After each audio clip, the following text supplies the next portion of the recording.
The finals is shaking up the entire FPS space, and back when I first started this channel, I was running a series of videos about what Midnight Society could learn and implement in Deadrop from other games, and most of those videos were focusing on other extraction shooters. And while the finals is not an extraction shooter, I actually think there's some really interesting gameplay design and decisions that Midnight Society can take a look at to help push Deadrop into the game that we all know it's going to be when it launches and when it's built out in the future. So let's get started. So if you haven't heard of the finals is a brand new FPS like Deadrop, a brand new IP that's been in development for several years and just launched at the Game Awards in December of 2023, depending on when you're watching this video for reference. And it has really set the FPS world on fire. It got a lot of attention during alpha and beta, but it's really proven to have some staying power now that it's launched. We're now a couple weeks after launch, and the game is on Twitch and on Steam, rivaling games like Call of Duty and Apex Legends in concurrent players and viewership, which is really a big deal when you consider the amount of marketing and history that those IPs have. And remember, Deadrop is also a new IP. So we're going to take a look at this while gameplay from my Twitch stream of the finals rolls, twitch.tv/MayorReynolds. So the first thing that I think Deadrop and the finals share in common is a lot of vertical map design. If you play the finals right now, you're going to see that the game has a lot of verticality. There's a lot of tall buildings, skyscraper type buildings, and obviously we all know that Deadrop is a vertical extraction shooter. That's been the goal the entire time, and Proving Ground 2 and Sector 3, the maps that we have now, certainly have a lot of verticality, which makes the game very different and makes the maps play very differently. And if you look at the finals and you watch it, you're going to see a lot of that vertical gameplay design. And when I'm playing the finals, the thing that sticks out to me is even though there's a lot of verticality and a lot of buildings, those buildings feel very easy to navigate. You're going to see some in the gameplay here, or if you watch any Twitch stream of the finals, the buildings are laid out in a very easy to navigate way. And I really think that this is something that Brad and the team and Midnight Society can really think about and keep in mind as they're designing the sectors that are going to be the sectors that make up the maps of Deadrop. Because I've played plenty of FPS games over the years, and one game that comes to mind to me is Warzone. That is Call of Duty Warzone. I'm sure you've all heard of it. The buildings in a game like Warzone to me have never felt intuitive. I run in, I can't really tell where I am in the building. You're just jumping in and out of windows. And while that happens a lot in the finals as well, I can't help but just feel that the buildings just flow naturally. They feel familiar for some reason, and I think that has a lot to do with the design. And even though these buildings are destructible in the finals, and the buildings are collapsing all around you, the holes are being blown open in the walls, it just feels okay. It doesn't feel confusing. And there's plenty of shooters over the years, in my personal experience, like Warzone, sometimes PUBG as well, especially older PUBG maps, where the buildings have certain elements that probably just don't need to be there, like little bathrooms and stuff like that. And even though it adds flair or realism, for whatever reason, the buildings in the finals, and maybe it has to do with the movement combined with the layout of the buildings, it just feels good, it feels natural, and it feels intuitive. So I would love for Midnight Society to look at the finals and the layouts of these buildings and just how spacious they are and how free you are to move around them. Even though you're inside a building, you don't feel confused, you don't get lost where you are on the map. Something else the finals does that I absolutely love are different time of day variations of the maps, different weather variations like fog, rain, snow, and these totally change the way the maps feel. So the finals only launched with I think it's 4 maps. I could be mistaken, but it's not. I think it's 4 maps, literally. And that's not very many on paper, right? But when you play one map one time, and it is 10 o'clock at night and it's dark, and then you play it again and it's 8 in the morning. It's two totally different experiences, and it's not as if the maps actually play all that much different. It's not like you can hide in the shadows in the nighttime variation or something like that. The visibility is very good and all the variations of the maps.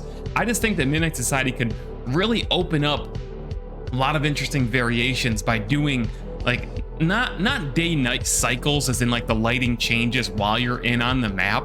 Just when you load in, one time it is this time of day, and then you load in another time and it's a different time of day.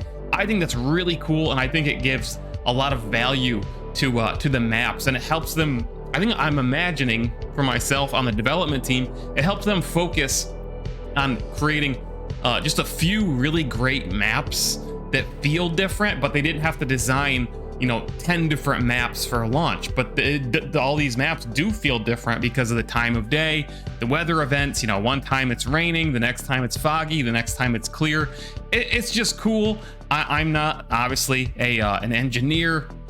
I don't know how hard it is to create these weather effects and different time of day variations of a map, but I imagine it's probably simpler and less work than making an entirely new map altogether. So I would love to see something like that in the future at Deadrop.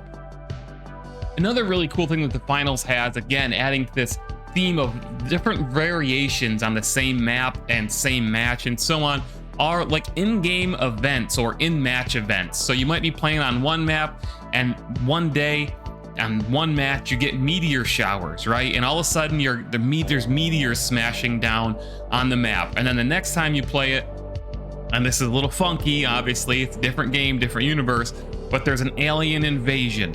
And the next time you play the next map, the in-game event or in-match event is low gravity. There's all these different variations again. And, you know, interestingly enough, a really great underrated battle royale game called Hyperscape did this same thing, but allowed Twitch viewers to vote on the event in each map, which I absolutely loved and I think was super ahead of its time. Hyperscape, super underrated, by the way. Anyway, I like this idea. I thought about it a lot as, you know, can Midnight Society implement something like this in Deadrop? And I think the answer is yes and no, because we have sector shutdowns in Deadrop already, right? You know, like in Sector 3, we've got the Rising Freeze.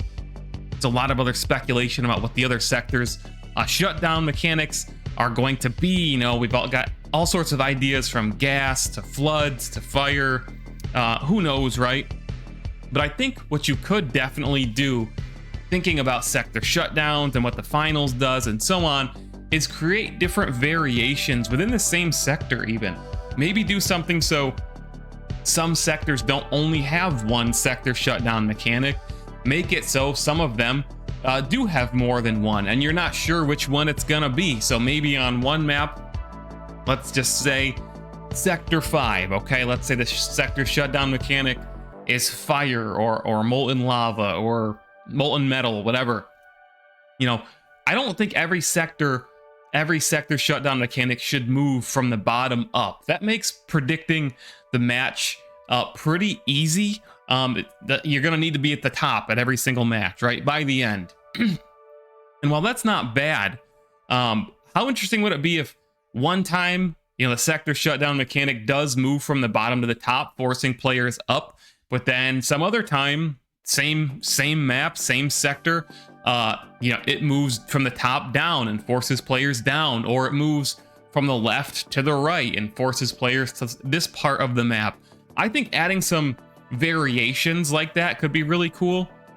And depending on the map, you might even be able to conceptualize multiple sector shutdown mechanics. For example, Sector 2, we think it looks to be a pretty residential type environment, right? We've seen like plant growth and so on, and there's apartments in there. On that map, you could hypothetically, you could think, well, okay, maybe we have gas, but maybe we also have a flood. You could do different ideas. And even though I think a flood would be more in line with Sector 1, you get what I'm saying. Creating some randomness to the sector shutdown mechanics could really make Deadrop matches feel very unpredictable and make players change their behavior, which would be great.